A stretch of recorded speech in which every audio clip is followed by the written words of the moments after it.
Hey there, MSP people. My name is Eric from Support Adventure, and this is MSP Mountain. And I wanted to make this video about tips that you can implement in your MSP to be a premium MSP. Now, this is something I see a lot of people claim to be, because one of the questions that I ask when I first start talking to MSPs is, are you a premium solution, a middle of the road MSP, or a discount low cost MSP?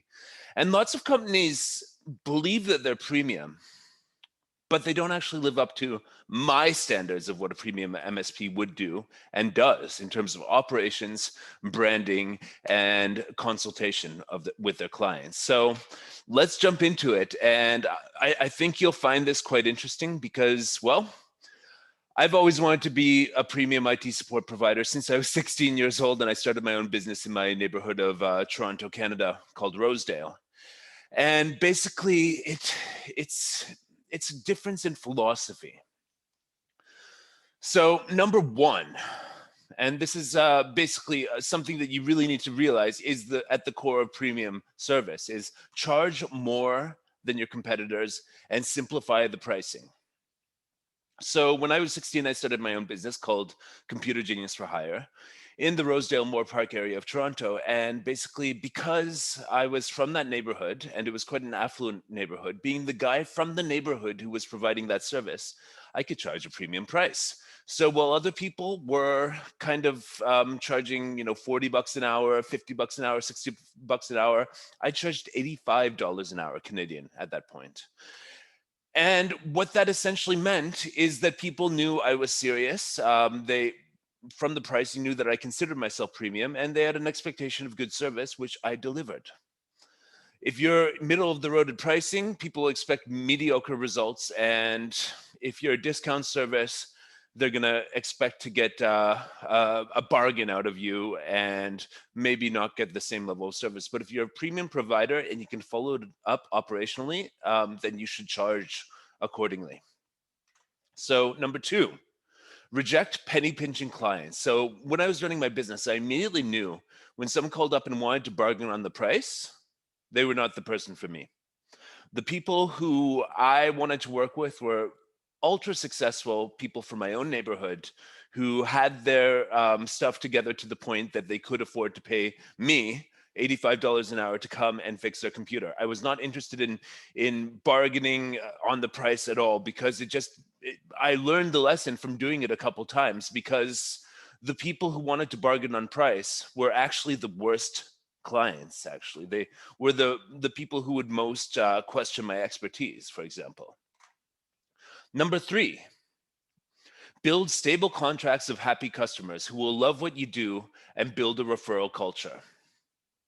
This is very important. So you want stability, you want consistency, and you want to deliver results to clients that they love so they tell their friends, because word of mouth is the most powerful type of marketing. And in fact, in a lot of this stuff, you're asking, why am I not talking more about marketing in this video? It's because you don't need to go crazy on marketing if you have happy clients, if you have the right sort of brand identity, and you have the right operational strategy to back it up. So I'm going to go into those three now, starting with branding. So part B of this video is about branding. And you should focus more on branding, because a lot of MSPs, well, I look at them, I do like 9 calls with new MSPs a week sometimes. So the most ever was 12. And I look at the websites of these MSPs before I go on them, and only about 1 out of 10 has anything unique about their website.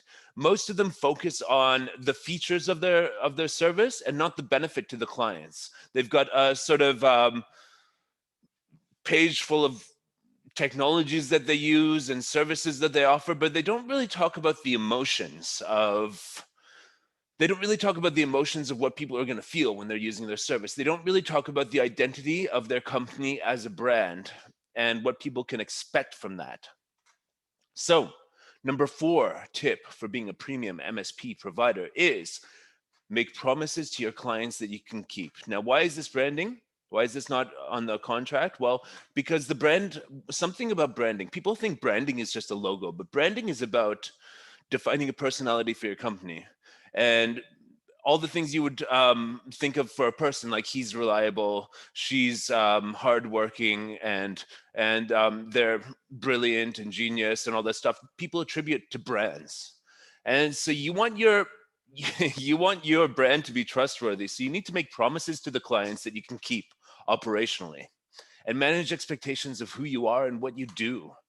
And you know, if you promise them that someone's gonna, I wouldn't recommend it, but if you promise someone to answer the phone immediately and help them with their problem anytime that they call, 24 hours a day, then you better do that. But that's one of the worst practices, to promise that. But if you promise a certain level of service, like a callback within 1 hour, then you need to put an operational framework behind that to back that up. And then people will start to trust your brand. They'll start to take your advice. They'll start to take your best practices that you give them on how to get the best service out of your service. Does that make sense? On the other side, number 5, yeah, you need to educate the client about your service and its boundaries. That's what I was just talking about. The service and its boundaries. So how to best use your service. Educate them on that. Educate them on the difference between submitting a ticket through the portal and through a ticket and calling up. Let them know that if they call up, the dispatcher or whoever answers the phone is going to have to waste 2 minutes of their time, 3 minutes of their time raising the ticket. Whereas if they just sent an email, and used a functionality that you had to book a call at a certain time, they wouldn't have to spend those 2 minutes. They'd send the email, hey, this is my issue. And then the ticket would be automatically created in dispatch so that someone calls them back at the right time. And educate them on basically the boundaries of your service. Say like, well, we're deploying Microsoft technology to your environment, and our boundary is this: we cannot control what Microsoft does with its cloud servers. So if it goes down, that's not our fault, but we'll do everything we can to give you workarounds and different strategies to deal with it if Microsoft ever goes down. But make it clear where your responsibility ends with vendors and all that stuff. It's very important, because a lot of the time people will just think they're our IT support provider, it's their fault that the exchange online is down. And I've actually seen one MSP get completely devastated by this once. So, number 6, promise things to the people that work at your MSP. So, same as your promise to your clients. What are they supposed to reliably get when they're interacting with your company? Make that to the staff. Make those promises that they should have a way of airing any concerns that they have about the company and the way they're being managed and the clients and their behavior and all that stuff. Open door policy, they usually call it.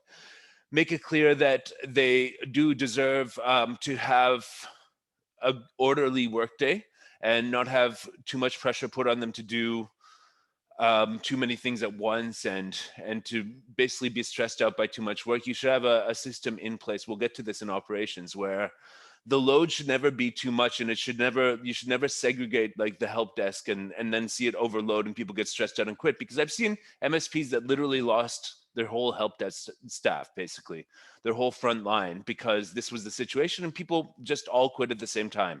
Because MSP environments compete for staff, especially the MSP experienced staff. It's a competition. So you need to treat the people that you have working there well and constantly check in for their well-being and make sure that they're not getting stressed out, burnt out, anything like that on a consistent basis.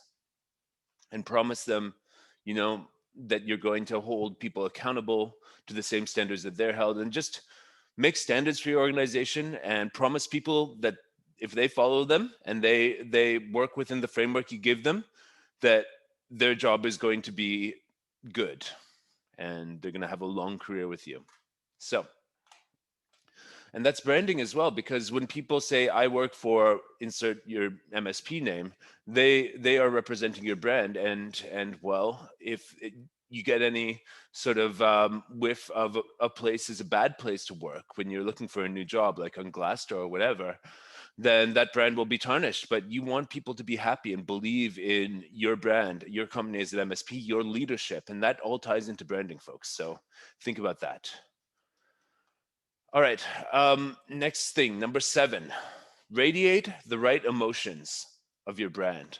So branding is all about, like a human being, the attributes you associate with a human being, you associate with a brand. So make sure that every contact that your customers and the general public or your staff or anybody radiates the right emotions of what you want to compromise your brand identity. It's very important, folks, because it without consistency in the feeling, without a sort of well-defined way and values that your company is supposed to represent, it's going to be really hard to keep a cohesive company together in a space so varied and fragmented and complicated as the MSP space. Number 8, stand out from the rest. So you can stand out from the rest with your promises to the clients, with your core values and how it applies to clients and staff and the types of experience and emotions that they're getting when they're interacting with you. You could stand out by saying, for example, you can, if I had people cold calling for a premium MSP, I would have them call up, the CEO of large wealthy companies and say, we're going to charge you twice as much as your existing IT provider. Are you interested in learning more? And if they say no, you hang up the phone, call the next one, because affluent people don't want to waste their time, but they've got lots of money and they want the best service. If you can deliver that, you will stand out against, everybody else basically in the MSP space, because everybody else in the MSP space is basically focused on one thing: profit. And either by being a low-cost service, they're trying to maximize profits that way, or even by trying to portray themselves as a premium service. They're trying to portray themselves as a premium service, and so they're going to maximize profits that way. But the way you can stand out is focus on the service first, let the profits follow. I already said you're going to be charging more than your competition. And well, that you need to justify that, and you need to stand out in every way above your competition. So this is part C. So this is focusing more on consultation and framing the relationship, because a lot of MSPs focus on sales and marketing. But what happens after that? You get a new client and you need to frame the relationship properly. Set the goalposts for what success in the contract means and what their needs are. So, number 9, only take clients who want your advice. This is something that I learned with the customers that wanted to haggle on price were the ones who least wanted to take my advice. So if they haggle on price, they won't take your advice and you will not have a nice time. So you want clients who view you as the expert and trust your expertise and experience in the IT space and will let you implement things based on recommendation. And you need to gain this trust by calibrating with their needs and showing some empathetic understanding of who they are and what they need. And if they don't want to take your advice in the scoping and project, initial onboarding process, if they don't want to take that advice, they are probably not a client that you want. And if you're a premium provider, trust me, you don't want bad clients. You want to build a stable brick wall of solid clients. So only take the clients that want your advice. And the way that you calibrate to how to give them good advice, number 10, you need to take interest in their business model and trajectory. This means that basically you are in their operations. You are a part of their company. They might outsource IT because they think you're going to give a better result than having an internal IT person who doesn't have the vast amount of experience of deploying technologies over multiple industries. The same reason that people hire me and support a venture to tell them how to staff MSPs based on working with dozens of MSPs. I know what your blind spot is about staff, and I know how to fulfill that. And you need to look at their operations, and I do this by looking at MSP's operations. You need to look at their operations and see where technology can help in their operations, because they're focused on whatever their industry is. And you need to find a strategy as the expert to tap into their goals and objectives and their trajectory of their business, hopefully going up if you're targeting premium clients. And you need to enable them to put innovative solutions of technology in there on the consultation level. And by learning their lingo and learning their business model and learning their pain points, you will be able to build a lot of rapport that will make them trust your advice more. Number 11, Talk to all the stakeholders. So when you're signing on a new client, and say it's the office manager who's bringing on a new MSP, don't just sign up with the office manager if they mention in a weekly meeting or something that, oh, they got this new and it's going to cost 2,000 a month, and sign here, the executive signs there, but your only point of contact is the office manager. If that executive is going to be calling at any point in the help desk, and well, if you're the MSP that's going to support the infrastructure, they will, then you need to talk to them. So start from your first point of contact, go to the top. Make sure that you have all the stakeholders in there. And also anybody who you're going to be dealing with on a daily basis who's in a sort of key position of managing the technology of the company. Then you really need to talk to them as well. And you need to see from all perspectives how the operations work in that company and how technically you can navigate the office politics there, and how technically you can deliver the biggest amount of wows to all the stakeholders. And that's how you keep a premium client, by attuning to their needs on multiple levels and having a multiple perspective look at their organization and different people that you've had buy in on you being the person who's going to actually listen to their problems and solve them. This is what a lot of MSPs do not do. They have some sort of standard offering. They have bad documentation for their clients, crappy onboardings, and all this stuff. And it's not as nearly as attuned to the organization itself as it could be. And this is a calibration and consultation thing. And this is a relationship thing. It's a political office politics, maneuvering, and all that stuff. Understand the organization, their hierarchy, their decision-making process, and calibrate to it. All right, number 12. Make a clear scope and boundaries in writing. So you need to have a clear scope and boundaries of what you're going to do for this MSP, what other companies are going to do, like what Microsoft does, what the printer servicing company does, what the line of business application company does. You need to contact all those vendors before taking the deal and get the lay of the land from them on how the client's doing, if they need upgrades and all that stuff. Make a scope on what you're doing. It's okay if you want to be the one-stop shop for the MSP, and all of the first line stuff for all of the technologies they use are going through you. That's fine, but make sure that you have well-defined boundaries with the vendors, for example. Make sure that you have well-defined boundaries of what's not included. Like if somebody calls up, they're accessing the VPN from their home computer or their son's home computer, is that included or not? Or if they're accessing it from home and they have a home router from their ISP that does not actually facilitate connecting to that VPN. I mean, it gets more and more rare these days, but it can still happen. And that ticket can sit on your system and ultimately leave a bad taste in the mouth of the client if you haven't defined upfront, we do not support this. So stuff like that, watch out for it and set the boundaries in writing. Number 13, quality of experience is number one, and ask them what they want. Your premium service, you should be the best, the VIP, the concierge, the professional waiter, the private driver of the technology world.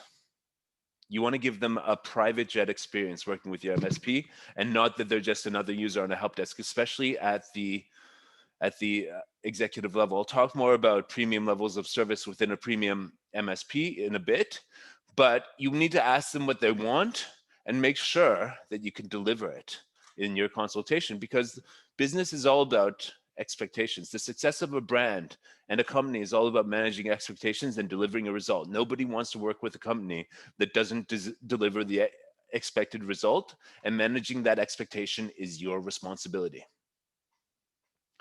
Number 14, propose the ultra premium solution to give excellence and not profit in writing. So you give them, it might be incredibly profitable for your company to deliver a certain solution, but if it's not the ultimately best solution for that client to achieve their aims, you're not a premium service. I'm sorry, but I've seen people sell solutions that were profitable for their company and selling it as a premium solution, and it was not a premium solution, it was just a premium pricing. One of these technologies was a Amazon hosted desktop that the staff It was a London-based company that was deploying it to Australia. The staff in Australia hated using it. Since it was in Australia, they had kind of bad internet. It was slow. It was horrible. And I had the after hours contract for this one, and I had to get on a call with the client of mine in London every day and tell how the after hours shift went and the problems encountered. And basically what he said was, I've got an 83,000 pound proposal on the desk that's based on this pilot program. This needs to work. But if you haven't done the actual consulting, the actual testing, and you actually haven't even deployed this technology, and you're just trying to make a bunch of money, you're essentially a snake oil salesman, and you're going to lose clients because you are not actually delivering a premium service. You're just trying to make premium profits. And that's not compatible with premium service. Premium companies always give the best possible service and they let the profits follow, not charge the maximum price and let the service sort of, fall into place. No, on the consultation level, you need to constantly calibrate with what's actually a realistic result that you can deliver versus, the amount of money you can make. And you need to put that in writing, and you need to hand them in writing what the premium solution is. And a lot of companies, which probably won't be the best clients, will say, no, we want something cheaper.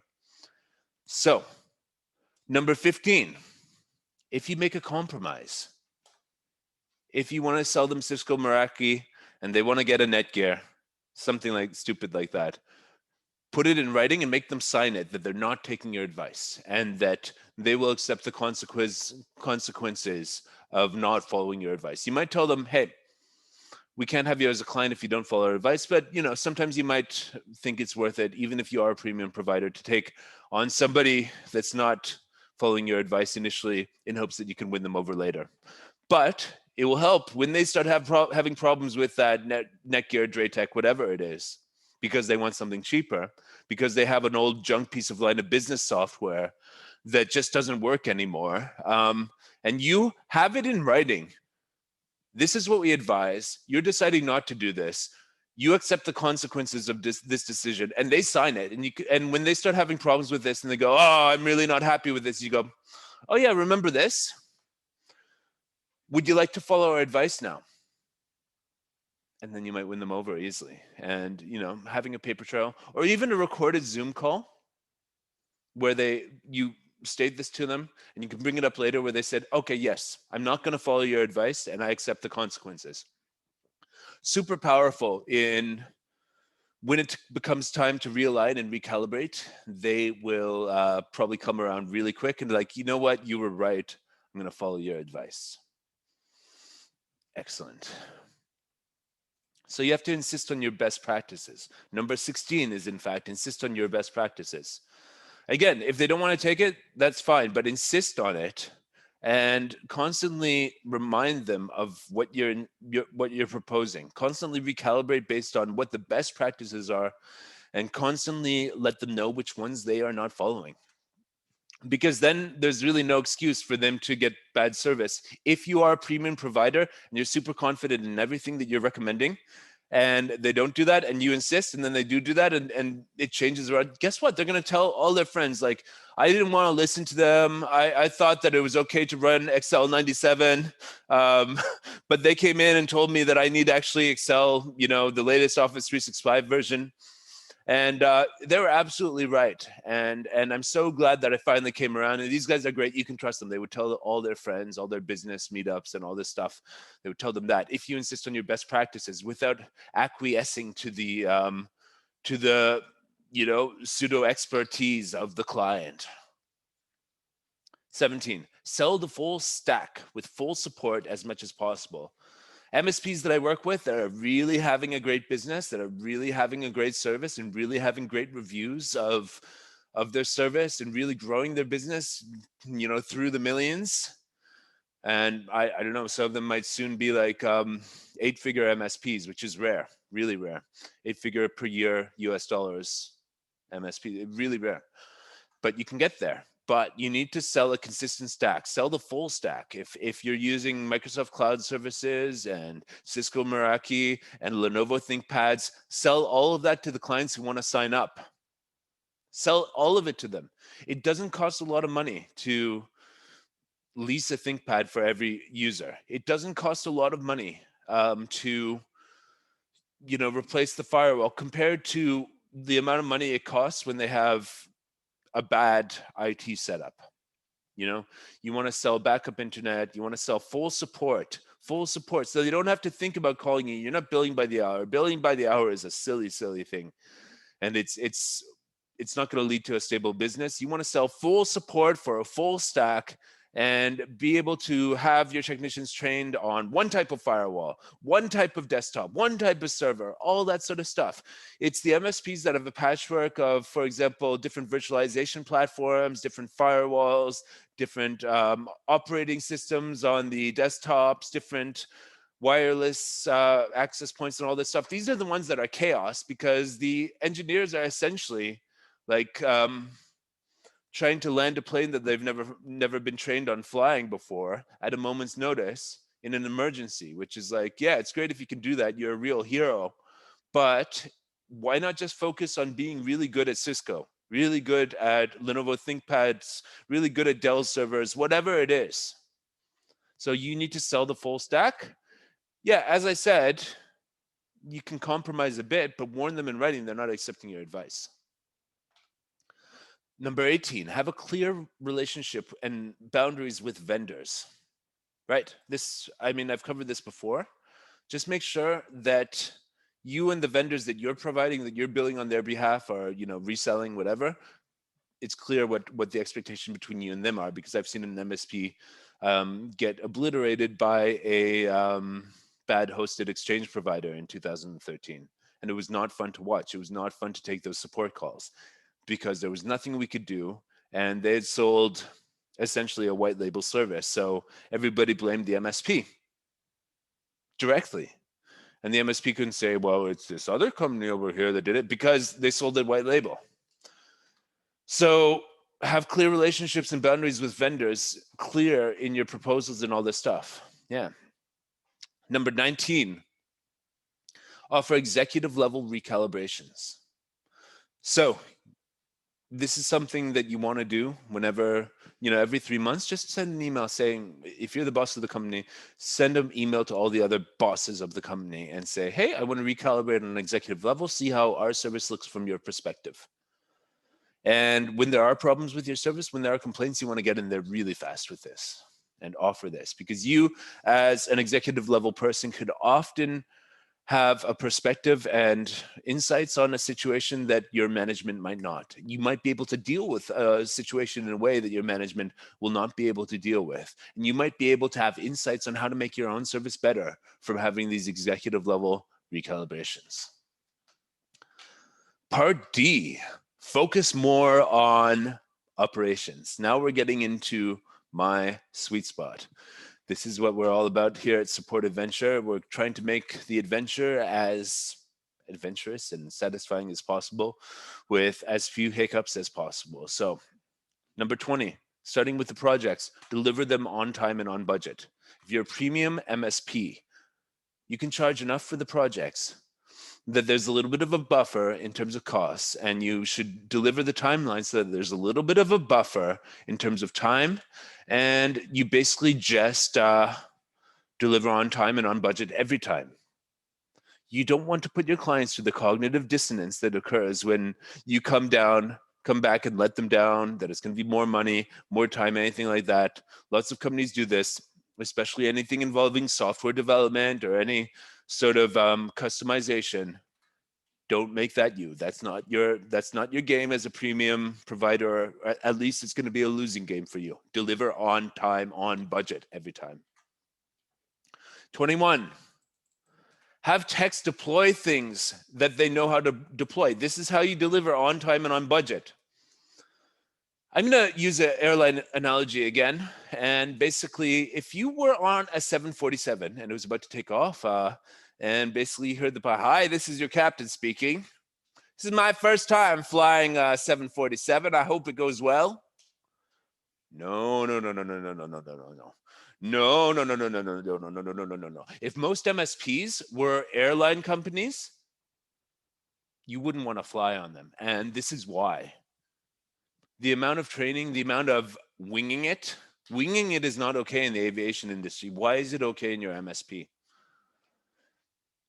You need to have techs deploy technologies that they're used to deploying, or give them a test environment to deploy it.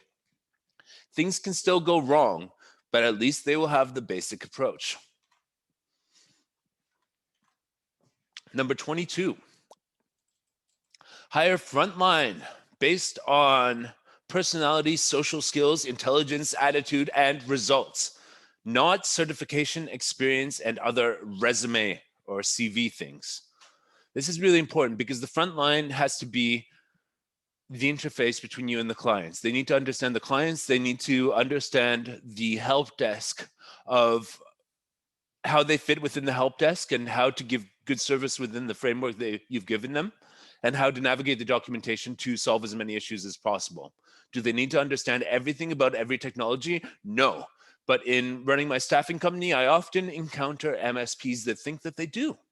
They think that people on the front line need to be able to solve everything. Well, good luck with that. Good luck finding the people. Good luck making a structure that scales with that. No, you need frontline people who have the customer service approach and have a good ecosystem of standard operating procedures that allow them to give the clients a managed expectation of how things are going to be solved if they escalate, a managed expectation of what can be expected in terms of if they book a call, someone will actually call them up at that time, service the computer.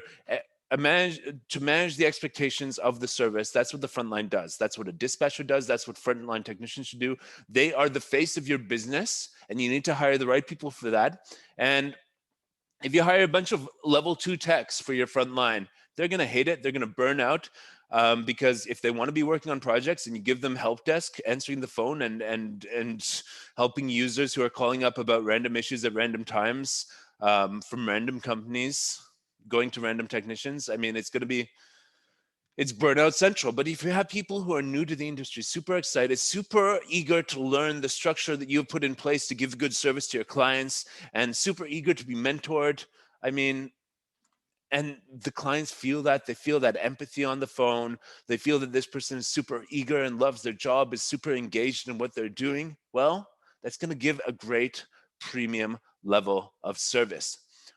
And another thing you need to look at is number 23, overstaffing the front lines.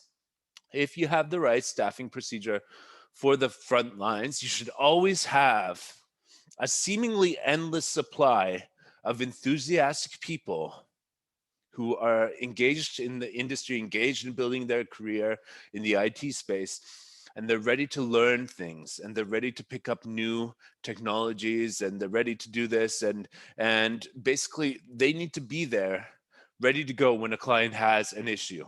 Then you're going to be able to give that premium SLA service, that premium response, and have people be able to feel that honestly, like, this is a premium service because I emailed in a ticket, and within 15 minutes, some really nice, caring, patient person was calling back. They didn't seem stressed out at all, and they were happy to help me work out the simple issue that for me was very significant.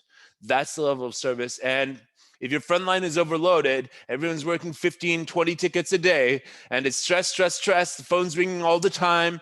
They can't even focus on a ticket long enough to write proper ticket notes on it. That's gonna end up going through in the customer experience. That's going to be in the tone of voice of the people who are picking up the phone, and it's going to lead to a bad perception of your service. This is where most MSPs really make a critical mistake. They don't staff the right type of people for the front lines. They don't give them the right ecosystem of standard operating procedures and support on the back end, mentoring and all that stuff, right documentation, all of that stuff. And they don't actually have a system for managing their stress and the ebbs and flows of the day so that those people are available when they need to be and are feeling fresh and well sort of managed and ready to just help somebody. When I started my career in the MSP space, I had a 15-hour a week contract that made me be available from 9 to 5 every day. And basically what that meant is it was 15 hours a week. Sometimes there was only 5 hours a week of work for me. It was like an MSP that was, and basically when the clients called, I picked up and I was really happy to help. That's what you need. You need people who are happy to help, not people who are overloaded with ticket after ticket after ticket after ticket after ticket after ticket after ticket after ticket. You get the idea. You need people who are ready to help. So when you overstaff the front lines, what do you do? Then 24, give idle frontliners well-defined documentation and other auxiliary tasks which strengthen your MSP structure, which they can do while waiting for calls. So if I want to be full-time in that position where there's like 5 to 10 hours a week of calls, 5 to 15 hours a week of calls, if I was full-time on that job, it would have been great if the MSP was structured enough to give me tasks that help things out, like checking for updates on various line of business applications, calling up vendors, confirming things about the contract, checking license expiry dates, auditing documentation, confirming company contact details. And there's so many auxiliary tasks that most MSPs don't do. Documentation is the main one because why? They're so busy because they understaff and they kind of just let people get stressed out, burnt out. And whenever there's a moment they can breathe, they're just saying, oh my God, this job is so stressful. So if you overstaff the front lines, you need to make a well-defined list of tasks they can do sort of on their idle time, you know, step by step, little stuff to keep the machine going, keep the system going, you know, checking other people's ticket notes, creating knowledge base articles, all that stuff that's sort of low stress that they can do at a nice pace so that when the phone rings, ding, ding, ding, ding, ding, they pick up, hi, it's Eric, I'm happy to help you, right? So make sure you have that. Number 25, have a well-defined workflow, which everyone knows their place in, a workflow structure. Like, so how do tickets come into the system? How do they get escalated? How do complaints get escalated? You know, what's the workflow if a client wants to complain? Who are the account managers? Who are the team leaders? Who are the dispatchers, service coordinators? Who is the documentation czar? Who is the service desk manager? Who is head of sales? How do they all interact and all that stuff? And, you know, how do tickets and other tasks and stuff go between those people? When should people communicate with each other? How? Is it just a company chat room where everybody's in there and everybody writes everything on their mind all the time in there? That won't be a premium service because the signal to noise ratio will be outrageously disadvantageous for people actually getting the information they need to do their job. So define a workflow structure. If there's missing documentation, what does the staff do? How do they flag it and assign it to the person who might actually have the stuff in their head to actually put it in the documentation properly? When a ticket needs to be escalated, how is that escalated? Is it through dispatch or directly to a senior engineer? Is it a transfer-based escalation or a live escalation attempt where 2 engineers will talk to each other? You need to decide all of that, put it in writing, have a workflow structure that's incredibly robust, and have somebody who's taking responsibility, A, for running that system based on the standard operating procedures that you set, and B, somebody who looks at the system from a bird's eye view and can see how it's working and make adjustments and constantly evolve the system. So 26, ensure management has time to breathe and look at the big picture. Just what I was talking about. You need a manager who's sitting there, calmly looking at the system, calmly looking at all the tickets, calmly looking at the result and dealing with any issues that are coming out of the system that are not being addressed by the standard operating procedures, escalated from dispatch, escalated from, you know, other places and stuff like that. So management should be a calm force with lots of breathing time to look at the system and analyze. In the worst cases, in crazy MSPs, they make a service desk manager is also the lead tech and they're also the dispatcher. How's that going to work? Stressful. And how is that going to work? Are they going to do all 3 of those jobs well? No, they're not. And it's going to be pretty much a competition of clients and techs and everybody's sort of, well, trying to get their attention. They'll be overloaded, they'll burn out, they'll ignore certain things. Fires will smolder under the surface of your MSP, and then suddenly clients will go elsewhere, and it's because, well, nobody's taking notice of the things that are going wrong. Nobody's actually making the system consistent, and nobody's delegating tasks that very well should be delegated. Like a senior engineer should be a different person than the service desk manager. Managing people and technical skills, well, some people have both of them. They're different skills. And you can't assume that a senior tech has people management experience. In fact, senior techs often have the worst social skills. Think about that. And basically, the senior techs, does that mean that a service desk manager, should they also be the dispatcher? No, they need to look at a big picture. Whereas a dispatcher has to look at every ticket, the small picture, the details of how it's categorized, what the status is, how long it's been since it was submitted, and all this stuff. And it's a different job. Those are 3 different jobs. So yeah, ensure management has time to breathe and look at the big picture. Number 27, have a culture of mentoring staff and moving them up in your organization. Remember what I was saying about hiring frontliners who have the intelligence and personality to progress in the industry, but maybe don't have the experience, maybe don't have the certification or anything like that. You need to mentor people so they can move up in your organization. That's going to be much more rewarding for them and for you than constantly like saying, I need another level 3 who already knows everything I need them to do. No, you set somebody at the bottom and move them up as far as they can go with very nicely defined and calibrated to their progress sort of mentoring philosophy that checks in. And they also need time to explore new things, and they need the operational agility to get more complicated tickets assigned to them.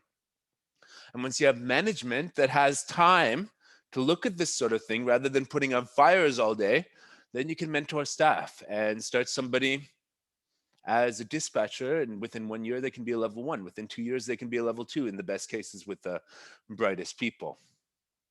And people will be loyal, they'll stick with you, they'll stay with your career, and you won't have to, roll the dice by hiring another $100,000 per year level 3 tech. You'll have the guy who started, at the entry level pay and moved his way up, who was super happy having you invested in the time in getting their skills up and making them an asset to your company. So have a culture of mentoring staff. Number 28, focus on the basics of your structure and the why of it and move up from there. So as I said, with branding, consistency to the client, the promise to the client of what type of service you're going to provide, the type of environment you want to provide for your staff members, right? And so on and so forth. It's all very important. It's all very important just to sort of like do that stuff and make it happen. And if you don't know the why of setting that foundation, well, how can you be a premium service if you don't know why, if you don't have a passion for what you're doing, and you don't have a sort of like plan for how to build a strong basis for a company from the inception of the brand and signing on the first client? How can you make a service that's going to be excellent as it scales? Focus on the why of it, basics of the structure, and move up from there. Number 29, have everybody put in their part during busy times. Don't just segregate the help desk and when tickets start flowing in, like all the project team are just doing their thing, sort of slowly working on projects. No, the best MSPs that I've had to manage the load of the front lines during busy times, they have been able to do a all hands on deck sort of call. And they have actually been able to have a little bit of success in knocking down a lot of tickets really quickly by just getting all of the people in for an hour, knock off a bunch of tickets. So just boom, the service desk goes down from 200 to 150 tickets in 1 hour because it's all hands on deck. Everybody has to pitch in to manage the load. It's a great way to deal with a surge in help desk. That's a great way to ensure that you still are overstaffed on the front lines, so that when people call with real issues that are urgent, those frontline people, the dispatch can assign them to it, and they're not feeling stressed out by working 4 tickets at once. Number 30, have a consistent process and eliminate all possibilities for inconsistency. So by inconsistency, I mean inconsistencies in documentation, inconsistencies of the way that people communicate with each other, especially in escalation, for example, bad escalations, people trying to send an email to a senior tech, they're not checking it, trying to send a chat message, they're not checking it. Make it clear what's consistent in terms of escalation policy, ticket assignment policy, complaint escalation policy, and just all of that stuff about how the tickets move between people, and consistent workflow rules that say that if a ticket hasn't been touched within 2 working days, then it's dispatcher gets a notification and follows up on that ticket with the tech. Easy stuff if you think from the perspective of consistency. If you just think like, how much money am I making today, and how little do I have to put on operations to continue driving profits for my company, then you're not a premium provider, and you're not going to provide a consistent service, and you're going to make less money. But if you focus on the basis of the consistency and all that stuff and why you want to provide that consistency for your clients, then you can honestly do a really great job for almost everybody, and make it really clear what their job is and what they need to do, and have a very clear way of reminding them what they need to do when they're not following that stuff. Number 31, hold staff accountable through workflow rules and supervisors. So dispatch needs to be the king of the help desk, or at least the duke of the help desk, or the governor of the help desk, or the person, the bureaucrat who makes sure that all the papers are in there, all the ticket notes are good, all the statuses are correct, all the tickets have scheduled next steps. This is a ConnectWise thing mostly. And basically have them have a system making sure all tickets are either resolved in waiting for a vendor or client to get back to them, a tech knows the next steps, or an escalation is required and they need to assign it to someone else. Those are the only 4 states a ticket can be in. Anything else is nonsense. So make sure that dispatch is enforcing this, because leaving techs alone to their own queues is going to be a recipe for inconsistency and a recipe for bad service, mismanaged expectations, and you as an MSP owner are eventually going to feel that in your wallet when the clients quit, because balls are dropped. So somebody needs to take responsibility for making sure balls are not dropped. And somebody needs to take responsibility for the person who's taking responsibility to make sure the balls are not dropped, to make sure that they are taking that responsibility and holding the techs accountable. So accountability is the name of the game here, folks. Make sure that's built into the ethos of your organization. 32, have a robust escalation procedure with built-in mentoring. So what I like to see, my best recommendation for escalation procedure is, after a certain amount of time, 30 minutes, if a tech does not have a clear road to resolving the ticket, they reach out on a live escalation channel like chat. Hey, I'm having trouble with this. Anybody know? Got some tips for me. If they have not received a response within the next 15 minutes while they continue to work on that ticket, they need to do a transfer escalation. Transfer it to someone, ideally through dispatch, who can solve that ticket, because they can't, and they need to get on the next ticket that they can solve. Otherwise, you're wasting their time and your money, and probably letting the clients down. And so first, after 30 minutes, let's say, hey, I'm having trouble with this. After 15 more minutes, hey, I'm done with this. I wrote the notes on the ticket on why I can't solve it. Dispatch, senior tech, here you go. It's yours now. Then after somebody who gets that ticket and solves it in the end, it needs to have a post-resolution analysis, which basically says, why was this ticket escalated? Why was the front line not able to do this? Was it a lack of documentation? Was it a lack of knowledge? Is there a way we can mentor the front line, and multiple frontline techs can we make a knowledge-based article so that they can solve it next time? When the third line tech resolves a ticket, are their notes actually going to be sufficient enough for the frontline tech to know how they solved it? Have you coached the third line people and policed them on this to keep good notes that actually count as mentoring? And are they CCing it to the original tech? Very important. Put it in there. Put that in your operations manual. Put it in as a requirement. When you get an escalation, reverse escalate it so the tech that escalated knows how to solve the issue next time.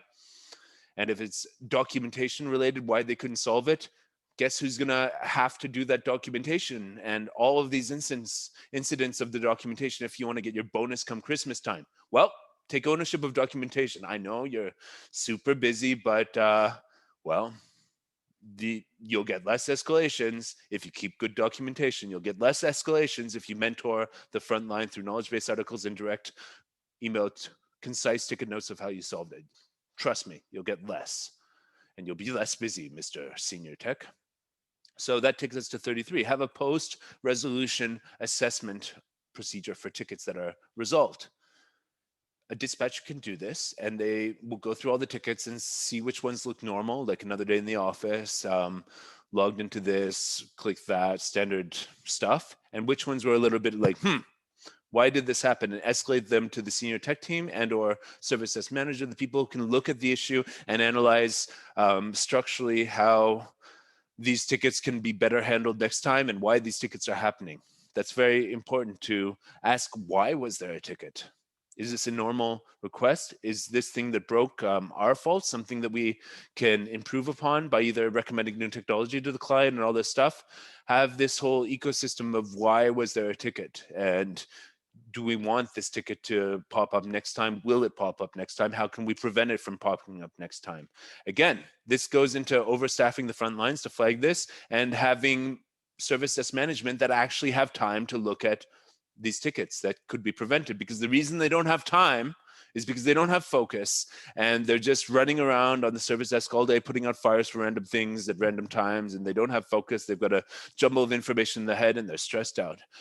But if you go ticket by ticket and figure out which ones can be prevented next time, you'll have many less tickets. And this is what MSPs sell themselves as, premium MSPs especially, or MSPs that think they're premium, that we're so proactive. We're going to, solve everything so you don't have to call us. And that's why we're charging you so much money. No, live by it.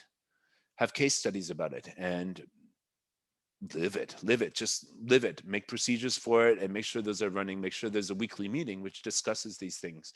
And the whole freaking panel of experts can get on the call and brainstorm how they can not have so many tickets, because these same stupid tickets keep on coming up, and the dispatcher will let you know which ones those are. 34, keep in touch with the client constantly when working on an issue. So, especially in a major incident. Our major incident procedure, when we make a dispatch procedure for an MSP, when they hire us for consultation and dispatch, we make it so that the client gets a call every 30 hours if there's like a whole network down, whole site down, whatever it is. If they can't work, they're getting a call every 30 minutes with an update. And, this should happen less and less as people are working from home more. It should happen less and less as you put in, redundant internet connections and all that stuff. But yeah, it's going to basically just, it's going to get better over time, folks. But, you need to manage the expectation, especially when someone can't work. Keep them updated, even if it's an automated thing where the ticket sends critical priority ticket sends a workflow rule email automatically every 2 hours when things are still down and the ticket is still open. Sorry, thank you for your patience, all that stuff. Number 35. Make clear the expectations on a ticket life cycle. So basically, if a person gives you a ticket, hey, I want to set up this new printer. Great. Day one, hour one, tech calls them back. Sorry, I'm busy right now. Call me back later. No. Day two, a tech sends them an email. No response. Day three, tech calls them up again. No response. They left a voicemail message.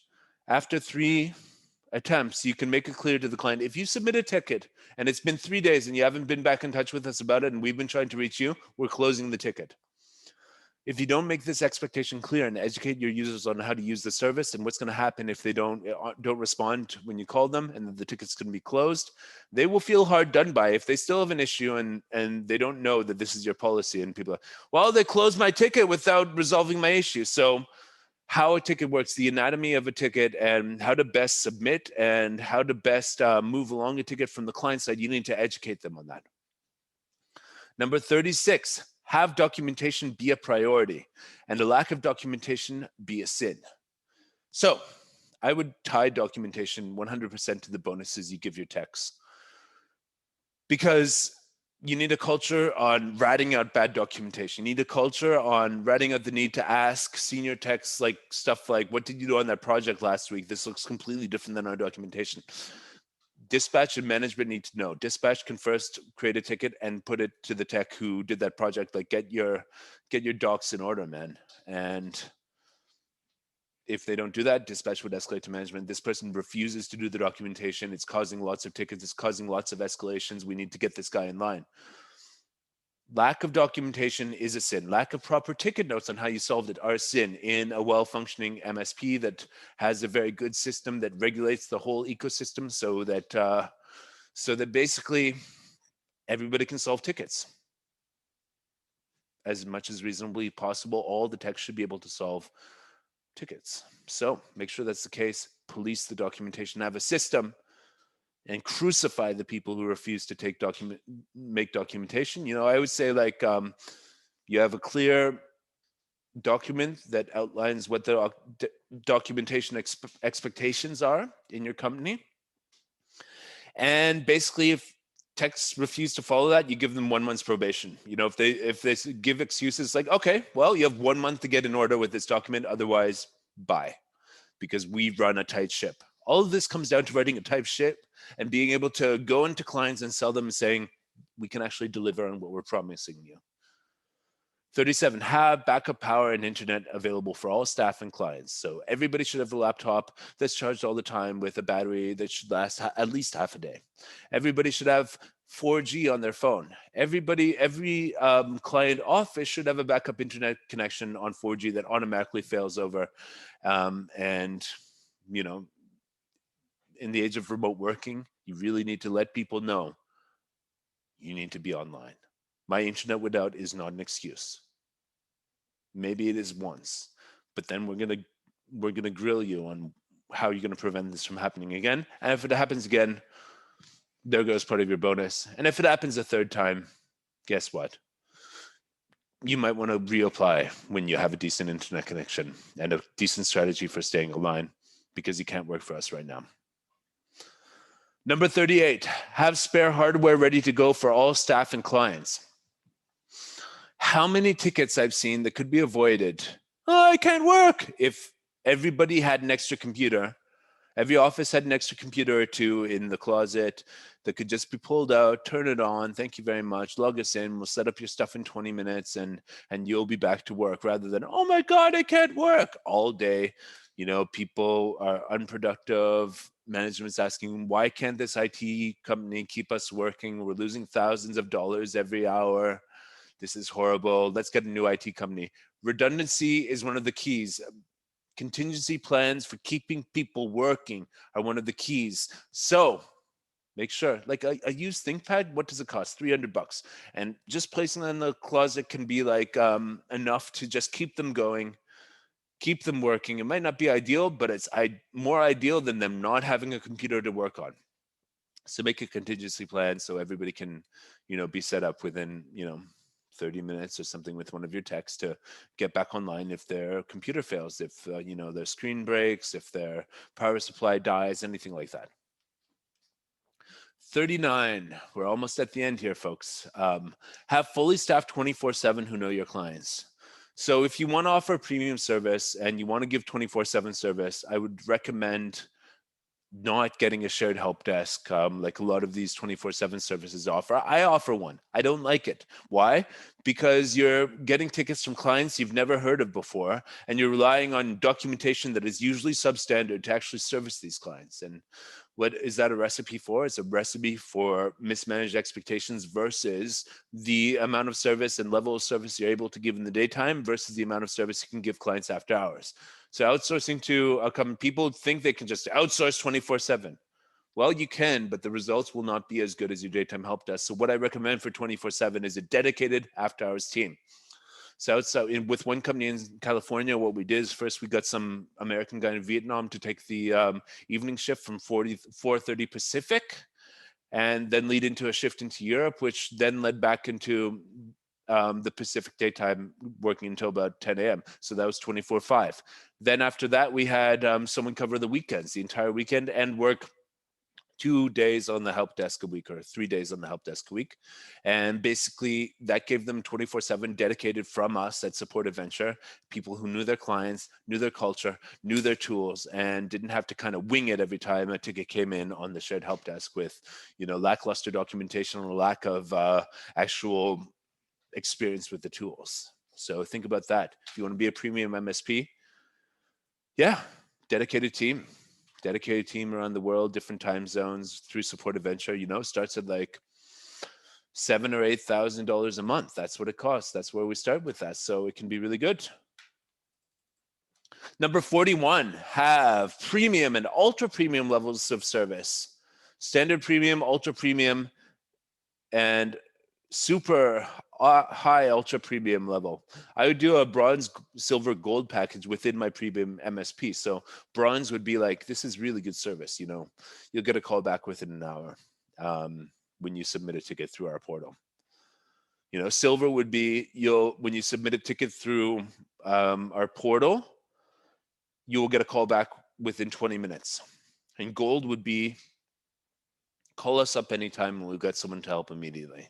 And gold would be very expensive because MSPs that sell this as their default offering, oh my God, like call us up anytime. And so do you have people sitting there doing nothing, waiting for calls and clients? Because I was once in that situation and I was able to give the best service. But unless you have the economic ability to overstaff so that anytime any of your users calls in, there's someone doing nothing or some silly documentation task that they're happy to divert from, that's not time sensitive, then you're going to be creating an incredibly stressful environment where the service that you're giving is really inconsistent. So make it a premium gold, extra $50 a month per user for the people who want the ability to call up anytime and talk to someone immediately and get great service.